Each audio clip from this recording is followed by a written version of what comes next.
So these are the amendments to the Constitution. The idea of these amendments to the Constitution is from observations of the club over a number of weeks, number of months, and the idea is to address some of the shortcomings. The presentation speaks to what these changes are, and it's meant to first get the buy-in of all the members of the club before a formal submission takes place. Basically, what we've observed is that there are too many meetings. Meetings are long and unproductive. There's no strategic plan, no innovative leadership, no mentorship or skills transfer, a lack of respectful and synergistic relationships. There's an exclusive executive, and we need to look at changing our vocab from things like development, transformation, to instead education, recruitment, upskilling, and capacity building. So the first thing we've noticed is that there's no strategic plan, and what we're suggesting is that there should be a 5-year strategic plan, and each year the board, the executive, will put together a 1-year strategic plan or 1-year plan that speaks to the overarching strategic plan. The entire club has input into this strategic plan or 1-year plan, and it's signed off 1 month after the AGM by the board and the club. The strategic plan is to have a vision and clear aims with smart B objectives. That is, it is specific, measurable, attainable, realistic, and with a time frame and budget. There should be clear targets attached to the strategic plan, as well as reporting templates.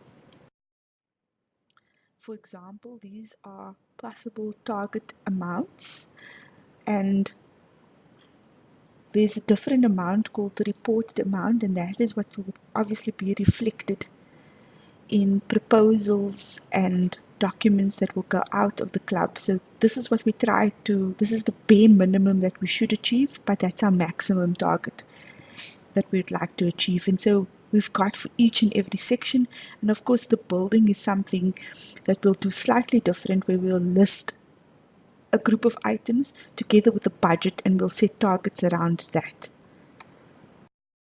We have something that's called a reporting template, and what we're basically saying is if we have an objective called to recruit and train nippers, each objective attached to it has an activity with an indicator. There's a way to measure the impact and an impact percentage. So for example, there's an open day, and what we're basically saying is that the indicator would be the number of people attended. So how successful is this day? We look at the attendance, but what impact does it actually have on the club is that you will look at the number of people that have signed up, and there we say that is the amount is 10. So you have a 10% uptake rate or a 0.1 impact factor. And we could go through things to see what is most effective in obtaining or achieving this objective. So in years to come, we can then benchmark and say, we have less resources, so let's focus on things that work rather than on many things and not knowing what is working and what is not working. So there's a current structure in the club where you have a chair, secretary, a vice chair, a treasurer, instructor, and all these are positions where it's one person's responsible for an entire section of work. So what we're proposing is that one, some positions are collapsed into others. There's a board, which is a non-executive advisory board, so they are not involved in the day-to-day running of the club, but instead they give advice to the executive.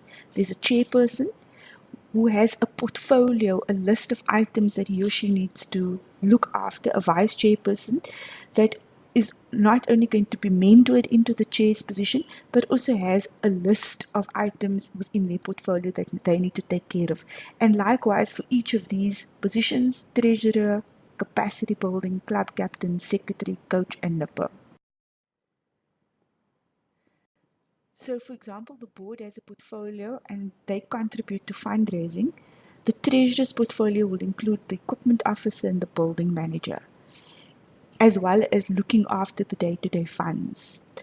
Whereas you have a capacity building portfolio, and that looks at having an assistant education officer or slash instructor, a recruitment officer which will go out and look specifically at how does one recruit members into the club, into the different sections, including nippers, juniors, and seniors, as well as an e-learning section. And this looks at how to use technology to basically teach people how to become lifeguards, keep the theory online, keep databases online, and also goes beyond just looking at the life saving award, but looks at communication awards, websites, the admin within the club, bookkeeping, social entrepreneurship, anything that is related to life saving that will enhance life saving, but also enhance the members of the club in terms of building their capacity. The club captain's portfolio includes a vice captain position, squad leaders, beach inspectors. These beach inspectors are people that are ex-members or non-active members, but with a life-saving qualification that will check that the beach is run correctly. There's also an admin position,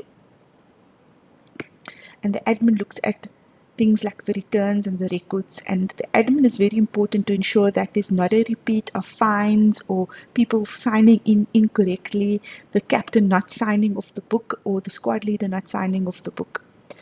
There's also a secretary, and you'll now see that within the secretary's portfolio, there's the fundraising has been merged into the secretary, event management, where we can actually host events, whether it's an AGM, whether it's a life-saving competition, it falls within the secretary's portfolio. So they won't do the actual life-saving part of the event, but they're responsible for organizing the catering, for organizing the invitations, in conjunction with a committee. And the committee includes fundraising and the communications person. And the communication is a new part of this particular portfolio, and it refers to things like using social media, Twitter, WhatsApp. And just to say that we're going to do away with club WhatsApp groups. If people want to arrange their own little groups, that's on them. It's got nothing to do with the club, so we won't be monitoring that. We won't call people out if things are said incorrectly, because the only way the club is going to communicate is via broadcast list, which is part of WhatsApp, but it only pushes communication and it doesn't allow for this chat groups where things can be sent incorrectly. Likewise, Facebook or any other type of social media. Then we have the coaches portfolio, which is one of the largest portfolios, and it includes Learn to Swim. And you'll see that cross cuts between the nipper officers portfolio, the capacity building, and the club captain. Club training, high performance, swimming, surf, team manager, and surf just refers to specific surf competitive training. And the team managers report to the coach, and they are elected at sort of earmarked or elected or volunteered at the beginning of the season, and then we'll carry them through. We'll also make sure that when we write up such portfolios, we'll give the minimum qualifications or criteria for someone to be a coach. So we don't expect a coach to be someone who has absolutely no knowledge of life-saving, no life-saving qualification, no background in sports or learn to swim. And likewise for positions like team manager. If you don't have a life-saving qualification, it's going to be more prestige is going to be put on this position. So it will be very hard for you to become the team manager. If you want to become judges, you need this life-saving qualification. So we're trying to encourage parents, yes, to be part of the club, but also to get their qualifications. The nipper officer, there's an assistant nipper officer position, and that person is obviously mentored in this position. There's the team manager, the chaperone, and the learn to swim / surf coach. So we've also suggested that the structures of the meeting, the club is to be run by executive only, that each portfolio will look for volunteers, people that have been identified or earmarked to take over the position in the future, and actually recruit people onto your committee. So with the new application format, we're suggesting that people actually sign up and say, I've got skills to do marketing, and so I would like to be part of the secretary's portfolio. The board is to be done by appointment and nomination. we're suggesting that only happens 4 quarterly meetings, of which one is the AGM. And the board is to be presented with a report at least 1 week prior to a meeting so that they can scrutinize it and raise any queries, make any comments, and these can be addressed before the meeting. That in between meetings, there'll be monthly newsletters at least once a month during the off season and more regularly during season. In summary, we've addressed the strategic plan, we've addressed innovative leadership, we've addressed mentorship, the lack of respectful and synergistic relationships, too many meetings, as well as an exclusive executive. By virtue of the fact that these amendments will address all these items as well as the strategic plan, and we've tried to incorporate many of the gaps that we've seen into the new amendments to the Constitution. Thank you for your time.